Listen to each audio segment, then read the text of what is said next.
Bună, dragilor, și bine ați venit la o nouă citire. Dacă titlul te-a atras, înseamnă că ai aici cu siguranță un mesaj pentru tine. Îți mulțumesc pentru că mă urmărești, îți mulțumesc pentru că mi-ești alături. Dacă vrei și tu astfel de citire, te invit oricând cu drag doar pe aplicația de tarot și astrologie Cristina Zurba, disponibilă atât pe iPhone cât și pe Android. Hai să vedem așadar mesaje, ce trebuie să știi. Ia să vedem mesaje. Vă invit cu drag și pe Destiny, aplicația pe care vă puteți întâlni sufletul pereche. Acolo puteți să întâlniți persoane compatibile cu voi din punct de vedere astrologic și numerologic. Aveți link în primul comentariu. Lumea, 7 de cupe, 8 de spade. 10 de cupe. Da? E ca și cum e o fericire foarte mare aici, e o împlinire, doar că cineva nu o vede. Da? Poate să fie și o închidere a unui capitol, o închidere a unei relații, a unei etape dintr-o relație. 7 de cupe, uite, cineva aici face tot felul de promisiuni, da? Parcă e cineva care nu acceptă acest sfârșit, această eliberare. Pentru unii vine să spun aici că parcă vă pedepsiți singuri. Pentru unii, pentru alții văd aici ca un fel de obsesie, da? Ca un fel de presiune care se pune.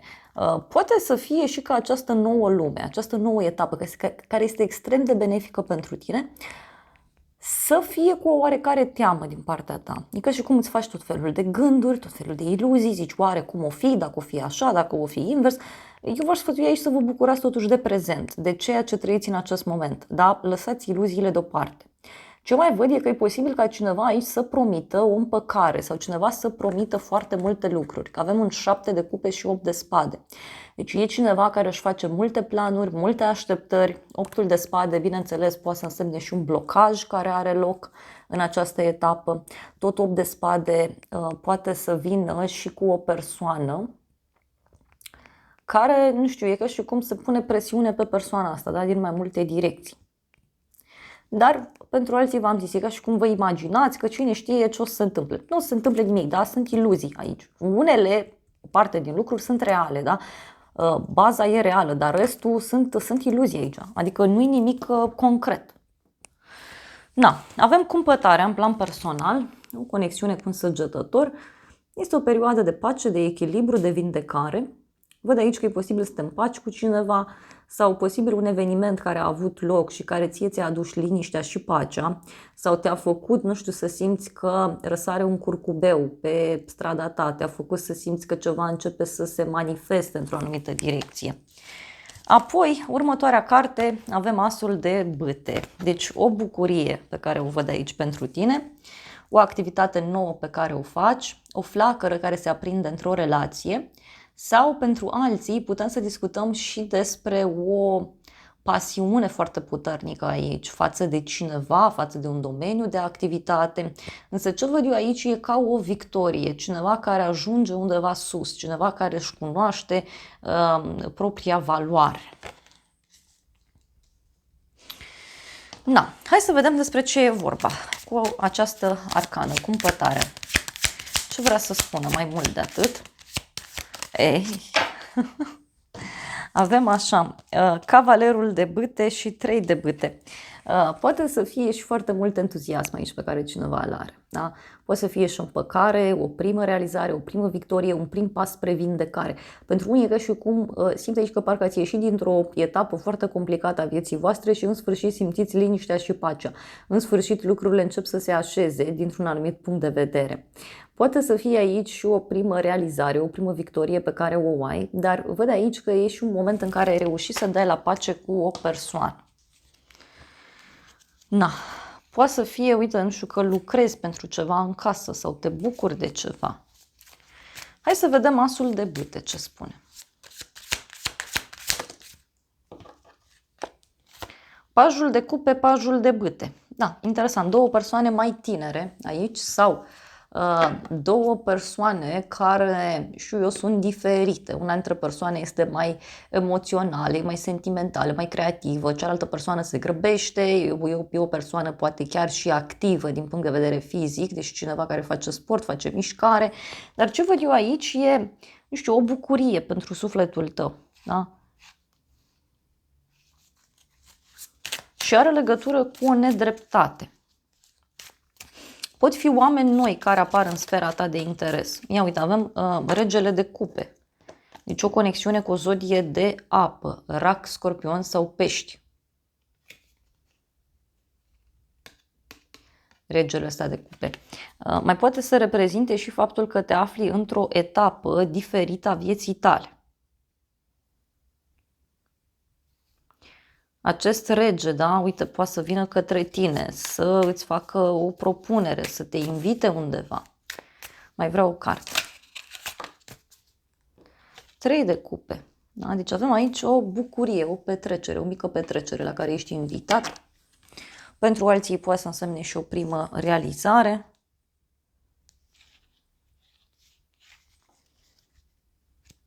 Simt eu că poate să apară cineva. Da? E o persoană diferită aici care apare. În continuare avem îndrăgostiții. Deci în plan profesional ai de luat o decizie. Ideea este că, indiferent ce vei alege, vor fi consecințe atât pozitive cât și negative.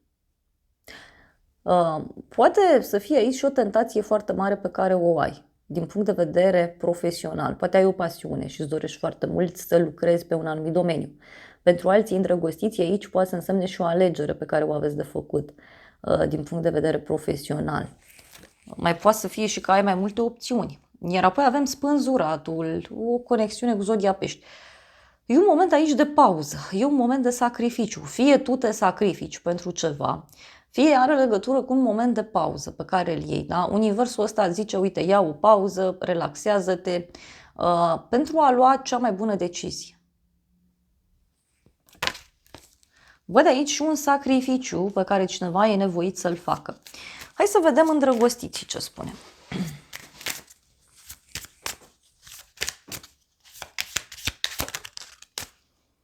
8 de cupe.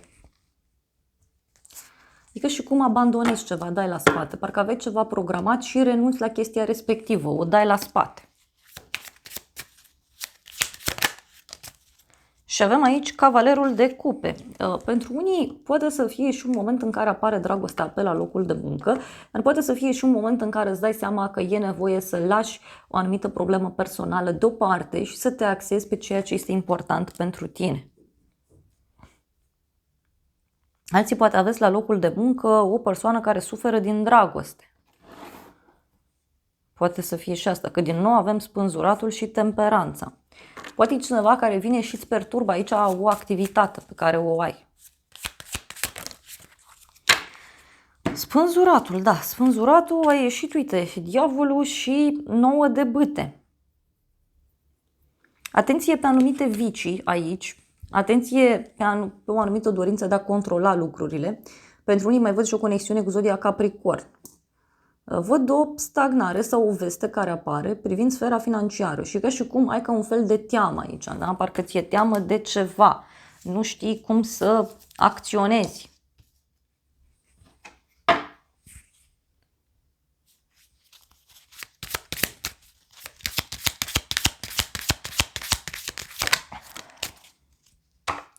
Cinci de monede, uite, poate să fie și o problemă de sănătate a cuiva.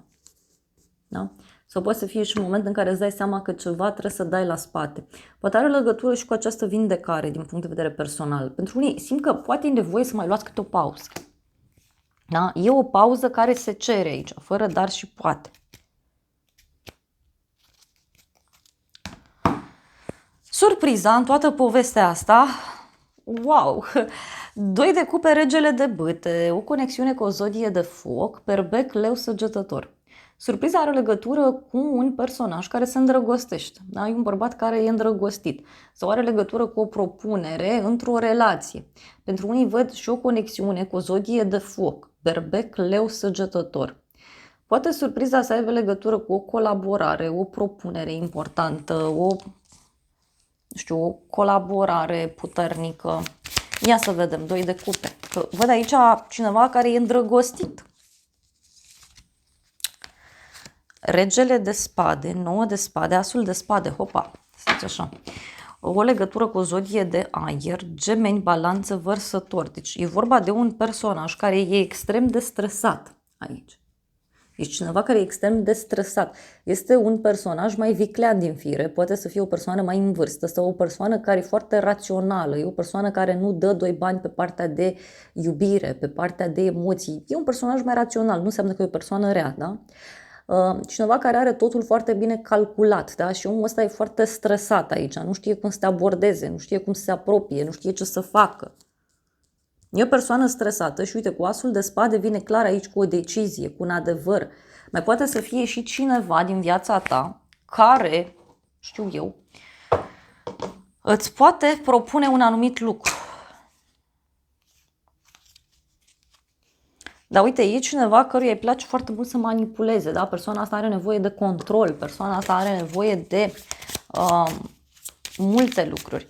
Hai să vedem regele de bâte.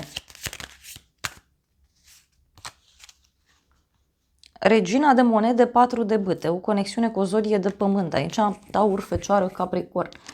Poate persoana asta te invită undeva să petreceți, să vă bucurați de viață, să petreceți timp împreună.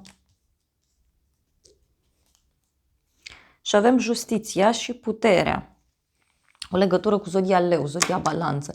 Deci cineva care e pregătit să-și facă dreptate, cineva care abia așteaptă să rezolvați aici ceva legat de sfera financiară.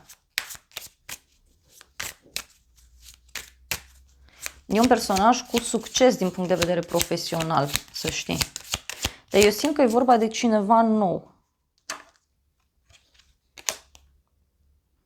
Avem 5 de spade, 6 de monede. Și poate omul ăsta se simte neîndreptățit sau poate profită aici de ceva și poate omul ăsta vrea să-ți cumpere ceva, vrea să-ți ofere ceva. Poate să fie și asta. Da, am întrebat totuși ce cu surpriza asta și mi-a ieșit soarele și 6 de cupe. Surpriza are legătură cu un suflet pereche, o persoană nouă care apare. Poate e ceva legat și de un copil sau de o persoană mai tânără. Poate să fie și asta. Și avem din nou justiția aici și 10 de bâte. Deci cineva care pur și simplu nu mai suportă o așteptare, o nedreptate. Și e ca și cum se face lumină, se face dreptate. Ia să vedem ce cu surpriza asta. Că eu cred că are legătură și cu dragostea. Ei, cineva care continuă să te urmărească, cineva care continuă aici să se apropie de tine. Cineva care continuă, știu eu, să se apropie sau știu să fure, nu știu, poate e cineva care vine și îți deschide mintea, cineva care vine și te apără, pentru că totuși văd aici și un succes din punct de vedere material.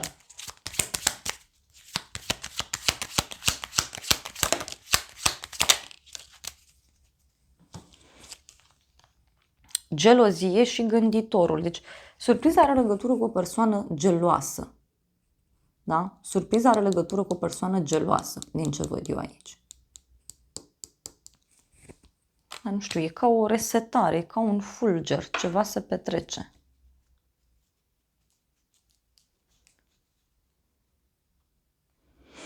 Și uite, cineva care vine către tine atunci când te aștepți mai puțin.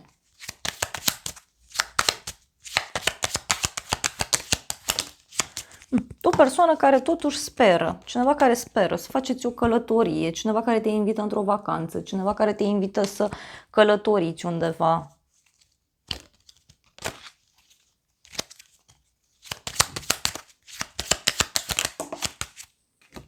Din nou cadou, nu știu, un cadou pe care îl primești de la persoana asta. Mai văd aici și o femeie și o problemă de sănătate sau o femeie care se simte obosită.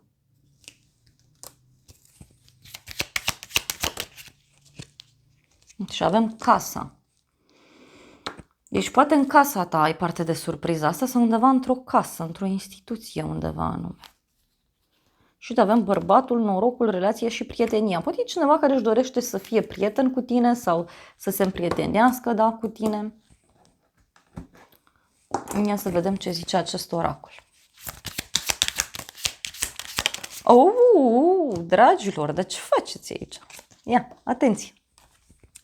Suflet pereche, conexiune de suflet, parteneriat, ești de acord cu cineva, contract de suflet, Primul mesaj, iar al doilea e arcul lui Cupidon. A te îndrăgosti, iubirea vine, o invitație surpriză, ori o întâlnire. Da? Poate cineva care e îndrăgostit, care evită, da? Poate e cineva, uite, e o persoană îndrăgostită, pur și simplu. Da? E o persoană îndrăgostită care de mult timp tot se gândește cum anume să ajungă la tine. Sau poate rămâneți surprinși de un cuplu, da? Care se naște prin jurul vostru.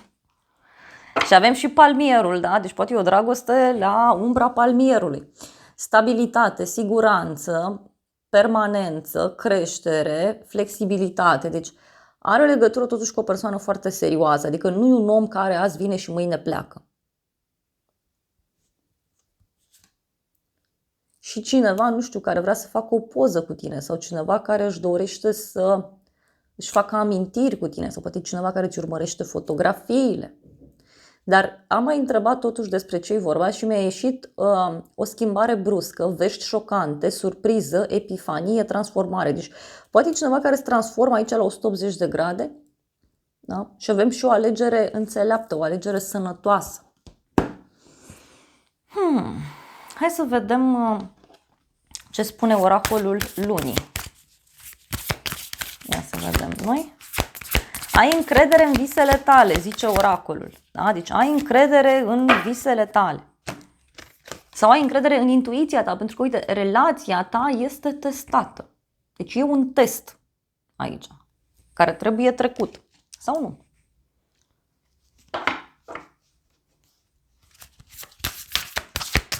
Poate e ceva ce tu ai visat. Deci nu cred. Deci pentru cei mai mulți dintre voi, așteptați-vă la schimbări extrem de puternice. A ieșit o lună nouă, o eclipsă. O eclipsă de soare. Deci așteaptă-te la schimbări foarte puternice. Foarte puternice. Fie din partea cuiva, fie în momentul în care omul ăsta apare, schimbă tot în viața ta. Tot, dar tot. Și are legătură și cu prosperitatea ta, care poate să crească. Vreau niște mesaje din acest oracol în final. Ia să vedem noi, că e clar, o surpriză uriașă. Viitor, invitație. Deci în viitor primești o invitație și avem ascuns lună. Deci poate e o persoană sensibilă, poate e vorba de o persoană ascunsă sau o persoană care îți poate scrie undeva la o vreme de seară sau într-o fază importantă a lunii, când e lună nouă, lună plină. Primul pătrar, al doilea pătrar, ultimul pătrar. Avem luna octombrie, numărul 10, zodia balanță, zodia scorpion, bărbat matur, bărbat în vârstă.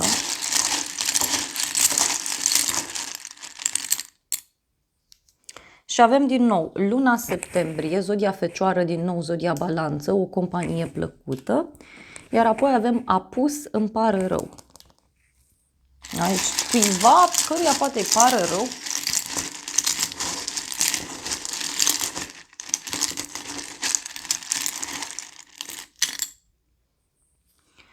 Avem un nou început, tânăr. Avem o ceartă pe neașteptate.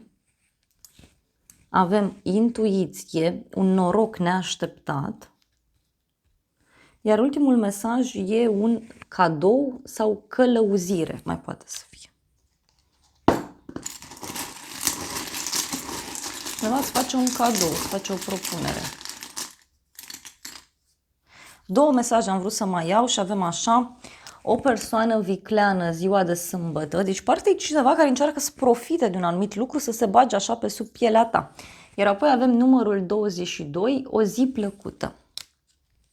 Deci ceva ce se întâmplă la o zi mare, o zi sfântă.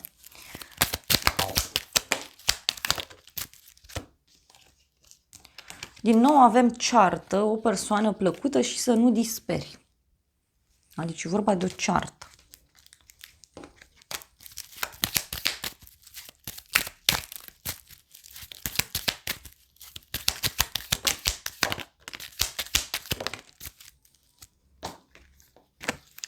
Proces și judecată, ești lăudat, onorat și noutăți plăcute.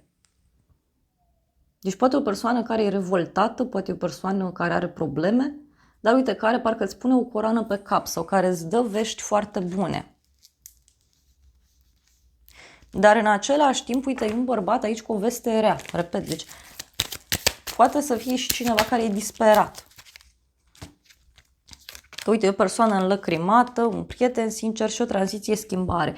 Deci poate omul ăsta vine înlăcrimat către tine și vrea să facă o schimbare în viața sa.